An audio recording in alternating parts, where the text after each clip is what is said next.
Yo guys, ketemu lagi dengan kita di sini masih di segmen Sekelebat Info, di mana nanti di sini kalian bisa dapetin info terbaru dan terpanas tentunya guys. Oke, hari ini di tanggal 6 ya di bulan September 2023.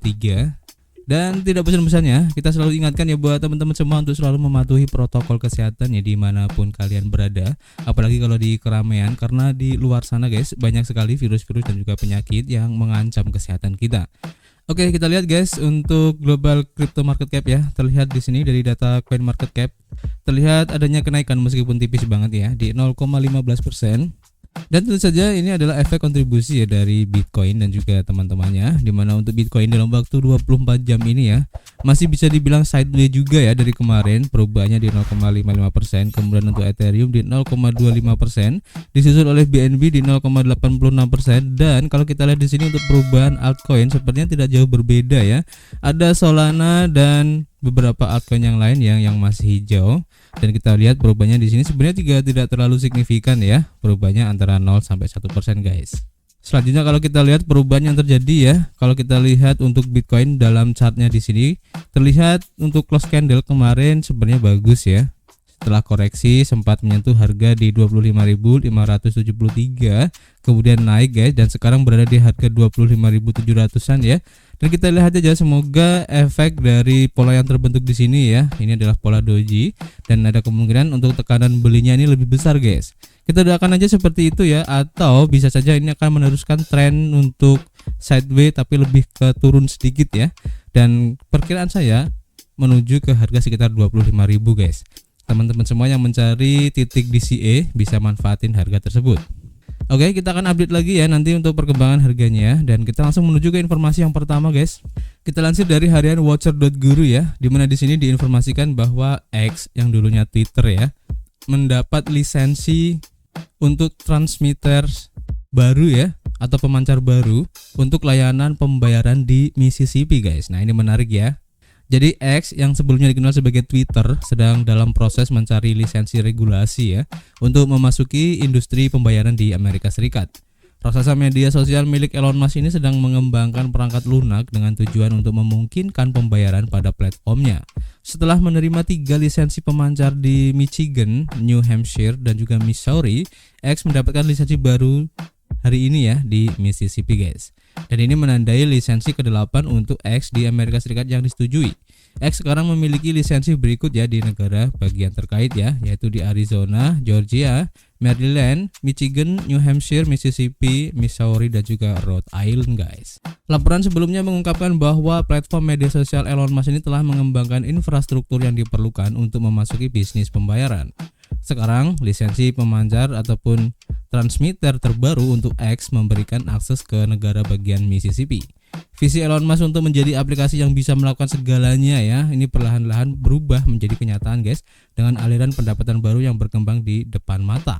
Platform media sosial ini akan terus mengembangkan aliran pendapatannya dan dengan harapan lebih banyak negara bagian yang mengikuti langkahnya dalam memberikan lisensi guys.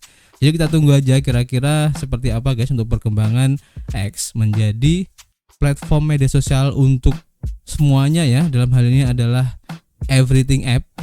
Ini keren banget tentu saja guys untuk konsepnya. Dan ini sudah mulai dilakukan ya langkah-langkah untuk bisa mewujudkan hal tersebut guys. Dan ini terlihat ya dari apa yang dilakukan oleh X ini. Kita tunggu aja nanti update-nya seperti apa. Kita akan informasikan kepada teman-teman semua. Kita lanjut ke informasi berikutnya ya. Kita lansir dari harian You.Today, di mana di sini diinformasikan bahwa Polygon disadap oleh Wirex untuk membangun platform pembayaran guys. Ini maksudnya disadap bukan diretas ya. Jadi menulis rilisan terbaru penyedia pembayaran kripto yaitu Wirex akan menggunakan Polygon CDK atau Chain Development Kit untuk membangun app chain yaitu WP yang berfokus pada pembayaran yang akan datang guys. Wirex sebagai anggota utama Visa dan Mastercard telah mengumumkan ya pilihan Polygon CDK untuk membangun layer 2 yang berfokus pada pembayaran sehingga memanfaatkan kemajuan dalam teknologi protokol blockchain Polygon.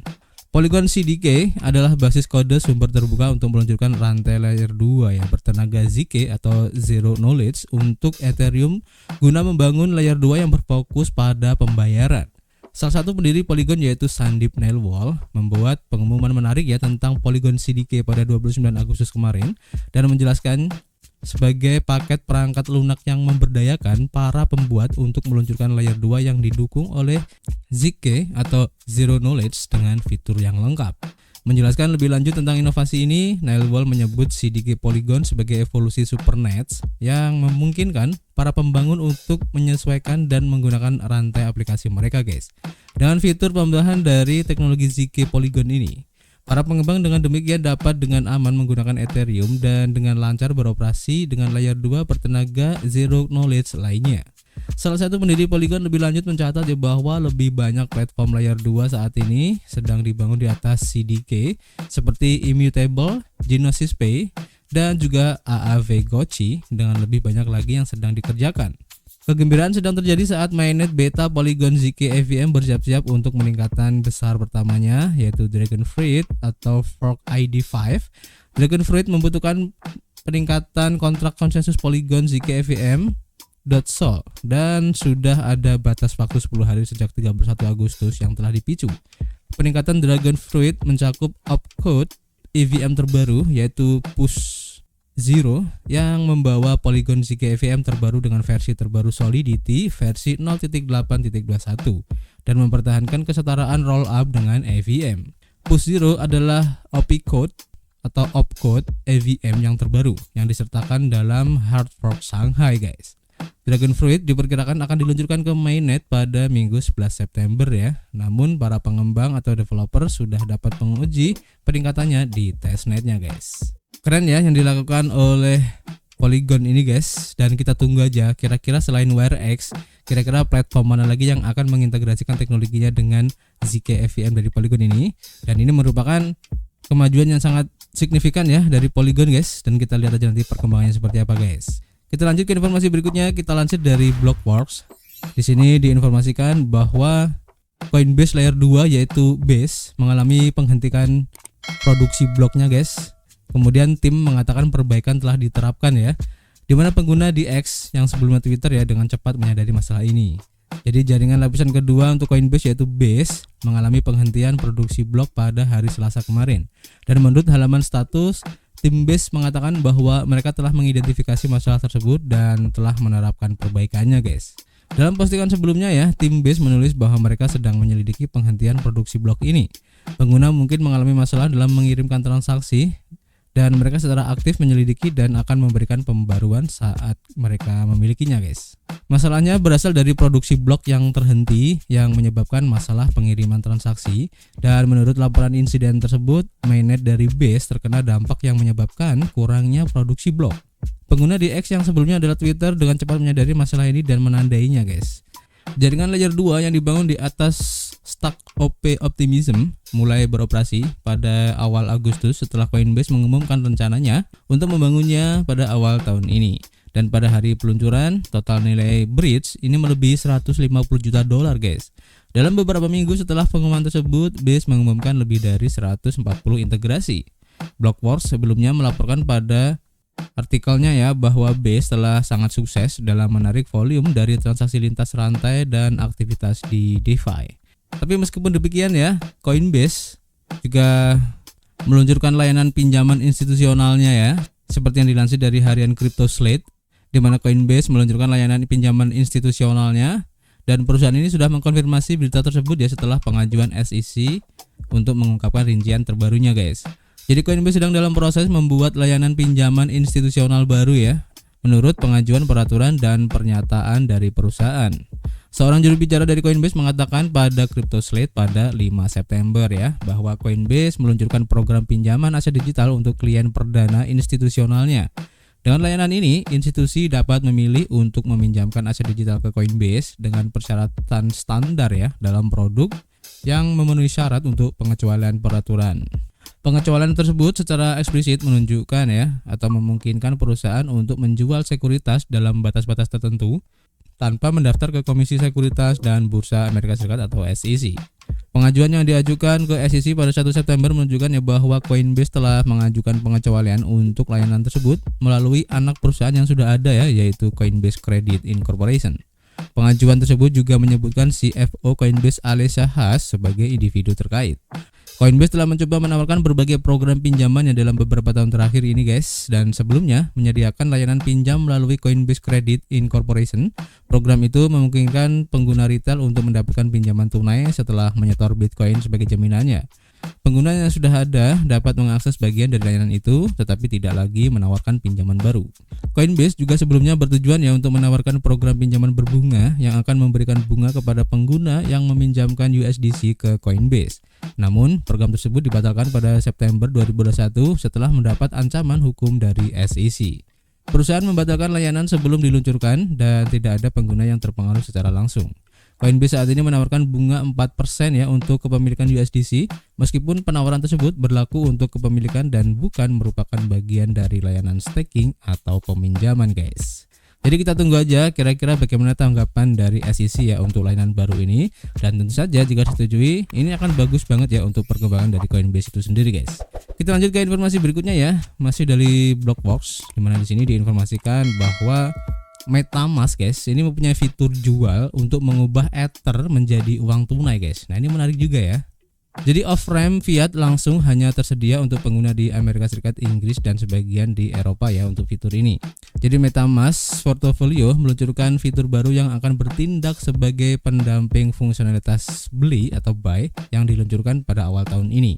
Sekarang pemilik wallet MetaMask dapat mencairkan Ether mereka ya dengan menekan sebuah tombol mengubah kepemilikan mereka menjadi mata uang fiat untuk saat ini dolar Amerika Serikat, euro, dan pound sterling Inggris yang didukung guys. Awalnya hanya Ethereum di Ethereum Mainnet yang dapat diuangkan guys, tetapi MetaMask memiliki rencana untuk memperluas ke jaringan dan aset layer 2 lainnya. MetaMask tidak menjelaskan lebih lanjut ya mengenai layer 2 dan token mana yang akan didukung selanjutnya atau pada jadwal apa. Pada postingan blog hari Selasa ya, pengguna di Amerika Serikat, Inggris, dan sebagian Eropa dapat mengarahkan hasil tunai dari penjualan Ethereum mereka ke akun PayPal yang ditautkan atau rekening bank. Ada 4 off-ramp crypto fiat yang diketahui bekerjasama dengan MetaMask, termasuk MoonPay, Transact, Sarden, dan Bangsa. Masing-masing layanan ini akan menawarkan penawaran harga real time ya kepada pengguna yang ingin menjual Ether, dan setelah pengguna memilih penyedia layanan mereka akan diarahkan ke situs webnya, di mana mereka harus menautkan rekening bank mereka. Setelah transaksi dikonfirmasi di wallet MetaMask pengguna, dana akan tersedia di akun yang ditautkan dalam beberapa hari guys. MetaMask telah membangun platform portofolionya selama berbulan-bulan, dan baru-baru ini mereka meluncurkan fitur swap yang menggabungkan harga token di berbagai bursa terdesentralisasi dan memungkinkan pengguna untuk memperdagangkan tokennya.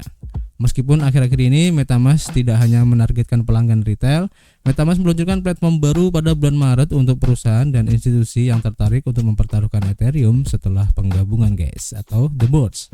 Jadi ini menarik ya fitur yang ditawarkan oleh MetaMask ini guys, dan kita tunggu aja kira-kira apakah hanya Ethereum saja atau akan melebar ya atau ekspansi ke aset-aset yang lain ya, mungkin bisa Polygon, Solana, atau aset-aset besar lainnya ya. Ini akan cukup menarik guys, dan tentu saja ini membuat MetaMask mempunyai nilai lebih ya kalau kita bandingkan dengan beberapa wallet Ethereum atau EVM lainnya guys. Ini keren ya. Kita tunggu aja nanti update-nya seperti biasa. Dan kita lanjut ke informasi berikutnya dari CoinJournal ya. Dan di sini diinformasikan bahwa Visa ini memperluas kemampuan stablecoin-nya ya dengan menyertakan USDC yang diterbitkan di Solana guys. Nah ini menarik juga ya. Jadi Visa telah memperluas kemampuan penyelesaian stablecoin-nya ke merchant acquirer yang meluncurkan proyek percontohan dengan WorldPay dan NuPay menggunakan blockchain Solana guys. Visa telah mengungkapkan bahwa mereka menyelesaikan pembayaran berbasis fiat dengan memindahkan jutaan token USDC di antara para mitra di seluruh blockchain Ethereum dan Solana dalam uji coba langsung dan yang telah selesai dengan penerbit dan juga acquirer. Dalam sebuah pernyataan, perusahaan pembayaran menjelaskan bagaimana dukungannya terhadap USDC telah berkembang dari program uji coba yang melibatkan Crypto.com hingga integrasi dengan WorldPay dan NuPay, dua prosesor pembayaran pedagang guys. Visa dan Crypto.com mulai bereksperimen ya dengan USDC pada tahun 2021 untuk mengeksplorasi penyelesaian stablecoin di sisi penerbitnya. Dalam uji coba berikutnya, volume lintas batas program kartu Australia Crypto.com dibayar menggunakan USDC berbasis Ethereum. Sebelum kolaborasi dengan Visa, penyelesaian transaksi internasional yang didukung oleh Crypto.com menggunakan kartu Visa mencakup prosedur konversi mata uang yang panjang dan biaya transfer yang dikeluarkan. Namun setelah uji coba penyelesaian USDC yang sukses, pertukaran mata uang kripto sekarang menyelesaikan kewajiban untuk kartu Visa Australia menggunakan USDC. Mengingat Solana dan USDC berbasis Ethereum sekarang menjadi bagian dari ekosistem Visa, maka Solana dan USDC dapat menggunakan mekanisme perbendaharaan dan penyelesaian Visa untuk menghubungkan keuangan tradisional ke Web3 guys. Cui Sheffield sebagai kepala kripto di Visa menyatakan bahwa penggunaan blockchain seperti Ethereum dan Solana serta stablecoin sepertinya USDC dapat membantu meningkatkan kecepatan penyelesaian lintas batas. Visa kini dapat mengirimkan uang ke acquirer merchant USDC seperti WorldPay dan juga Nuvei berkat integrasi USDC ini yang diantisipasi untuk mempersingkat waktu penyelesaian bagi bisnis yang menggunakan layanan mereka.